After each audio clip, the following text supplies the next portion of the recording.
හයි කොහොමද යාළුවනේ? අද මේ අර MVC පාඩමේ මම දෙවෙනි එක ගෙන හදන්නේ. මම මේකේ පෙන්වන්න හදන්නේ කොහොමද අලුත් ප්‍රොජෙක්ට් එකක් හදාගන්නේ සහ මේ ප්‍රොජෙක්ට් ස්ට්‍රක්චර් එක මොකක්ද කියන එක. ඒ කියන්නේ ෆයිල්ස් ටික කොහොමද තියෙන්නේ, මේක එක ෆයිල්ස් වලින් මොකද වෙන්නේ. ඒ වගේ මේ එකක් අපි රන් කරලා බලමු ඇප්ලිකේෂන් එක වැඩ කරන විදිහ. දැන්ට තියෙන ඩිෆෝල්ට් ටෙම්ප්ලේට් එක මොකක්ද කියන ටික. අපි ඒ ටික බලලා අපි පටන් ගමු. හරි මගේ මෙතන Visual Studio create new project එකේ මම මෙතන ටයිප් කරනවා asp.net කියලා ටයිප් කරහම මෙතන බලන්න මේකේ ASP.NET ප්‍රොජෙක්ට්ස් එනවා. එකක් කියලා ASP.NET Core Web App, ඊට පස්සේ Core Web API, ඊට පස්සේ Core MT, ඊට පස්සේ මෙතන තියෙනවා තව එකක් බලන්න. මෙන්න මෙයා. ASP.NET Core Web App Model View Controller. මෙන්න මේ ප්‍රොජෙක්ට් එක තමයි අපි ගන්න ඕනේ. අපි මේක සිලෙක්ට් කරලා මම කියනවා next. next කියලා සිලෙක්ට් කරලා මෙතන අපිට web application මේ කොහෙද පාක් කරන්නේ ඒක තමයි මෙතන තියෙන location එක, web application නම. මම මෙතනට අපි දාමු අපේ ඇප්ලිකේෂන් එකේ නම අපි හිතමු මේක තමයි අපිට මෙන්න මෙහෙම තමයි මම සාමාන්‍යයෙන් සොලියුෂන් එකේ නම මම දානවා සර්විස් ස්ටේෂන් කියලා.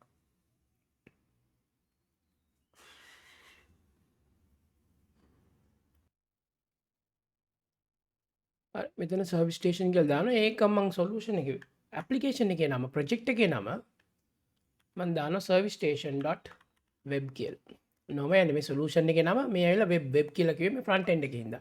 අපි API එකක් ලියනවා නම් web.api අන්න වගේ නම් naming conventions තියෙනවා.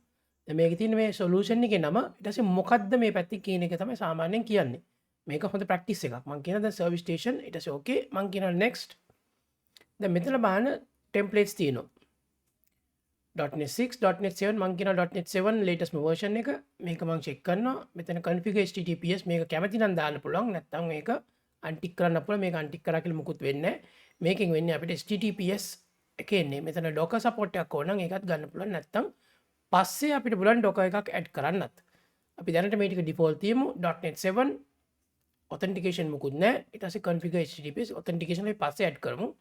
configure https. ඊට පස්සේ මං කියනවා create කිව්වහම ඔන්න අපේ ප්‍රොජෙක්ට් එක හැදෙනවා. දැන් ප්‍රොජෙක්ට් එක හැදුනට පස්සේ ඔයගලන්ගේ solution explorer එක මේ පැත්තේ සමහරලාට මම මේ පැත්තට දාගෙන තියෙන සමහර අයගේ මේ දකුණු පැත්තේ තියෙන්න පුළුවන් solution explorer එක. මගේ Visual Studio version එක මම මෙතන help ගිහිල්ලා මම මෙතන about Visual Studio කිව්වහම මෙන්න මේ තියෙන මගේ version එක.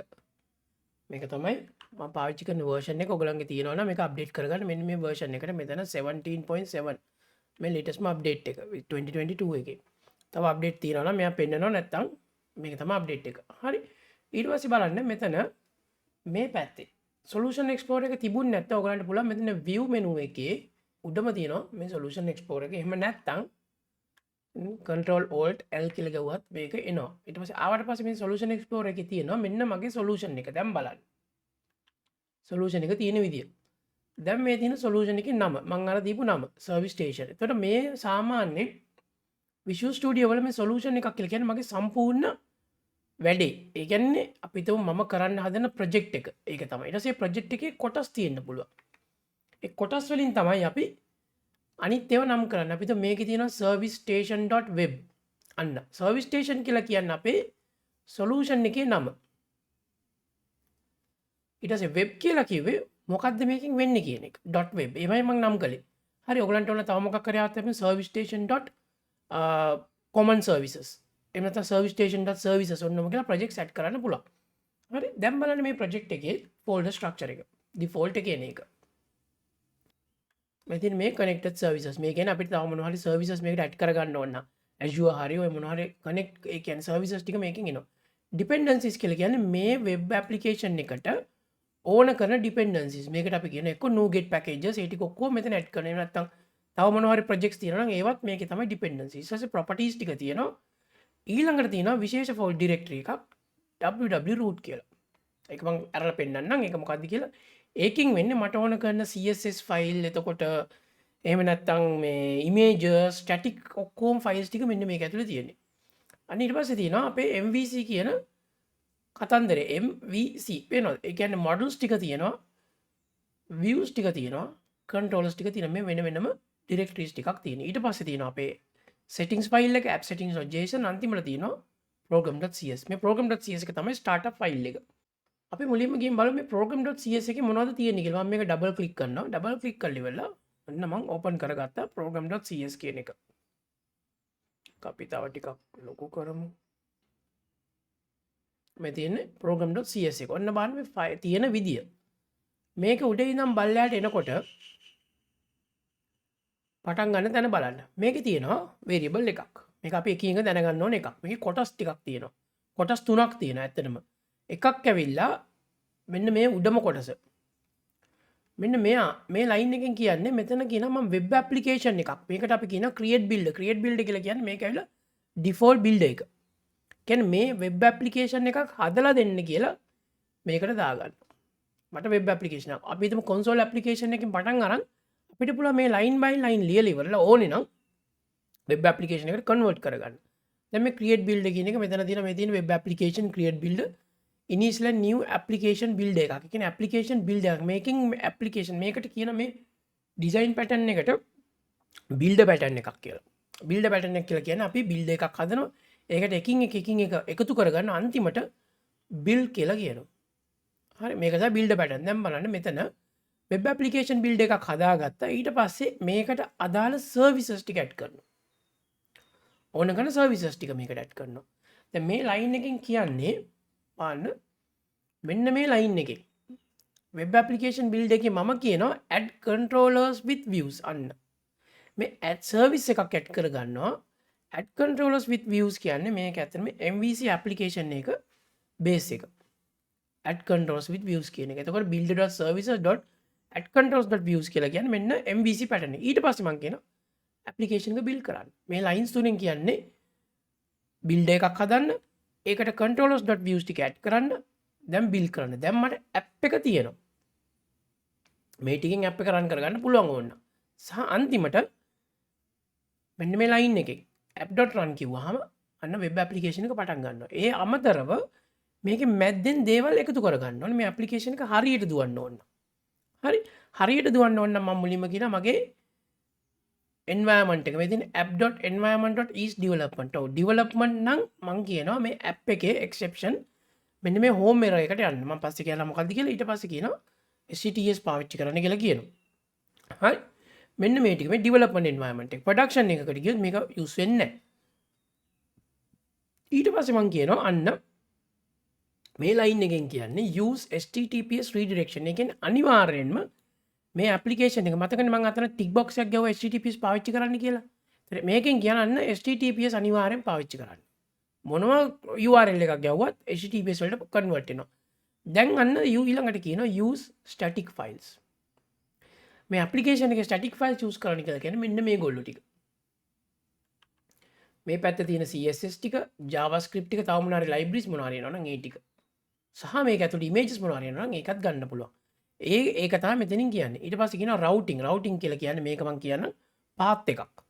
කියන්නේ කොහොමද අනිත් files වලට access කරන්න කියන path එක මේකෙන් කියන්නේ. ඊට පස්සේ කියනවා authorization use කරන්න කියලා. authorization use කරනවා කියන්නේ මේ application එක කාටද access තියෙන්නේ. සහ මේ access මොනවද කියන එක. අපි මේක පස්සේ බලමු. හරි ඊට පස්සේ අන්තිමට කියනවා මෙන්න මේක වැදගත් කෑල්ලක්.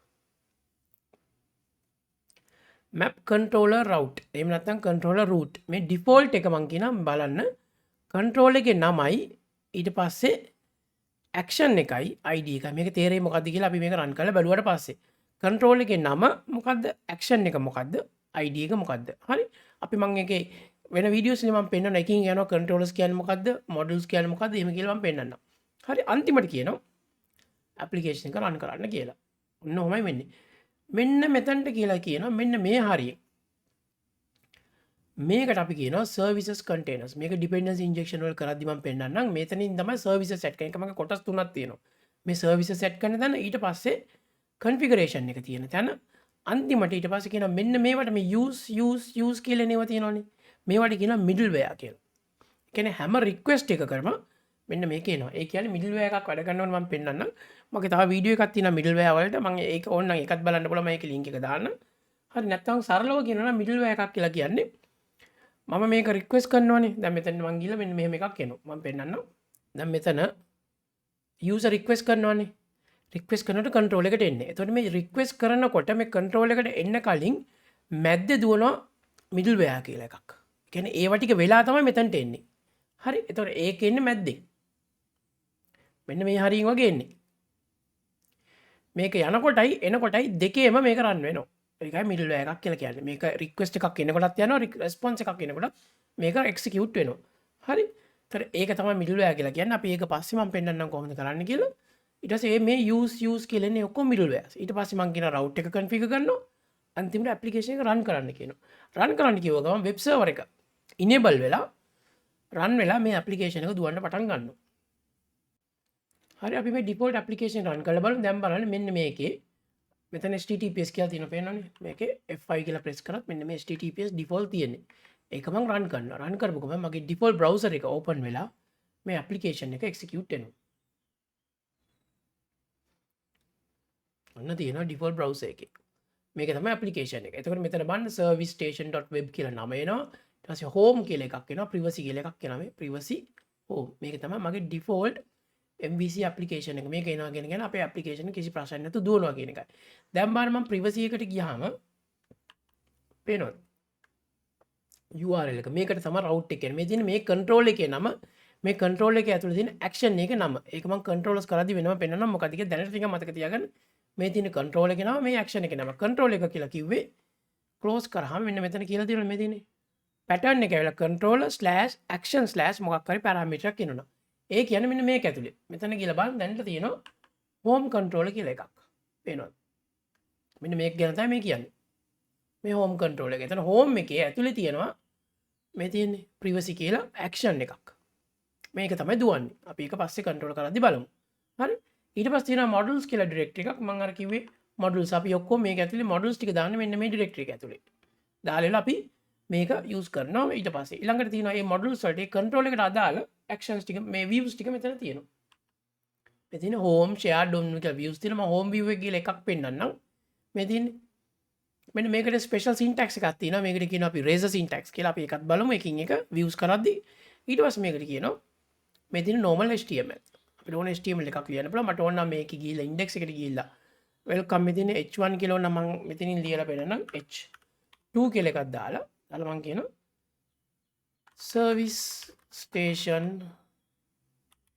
application කියලා නිකන් දාමු. දාලා මෙතන වල දාන්න පුළුවන් class එකක්.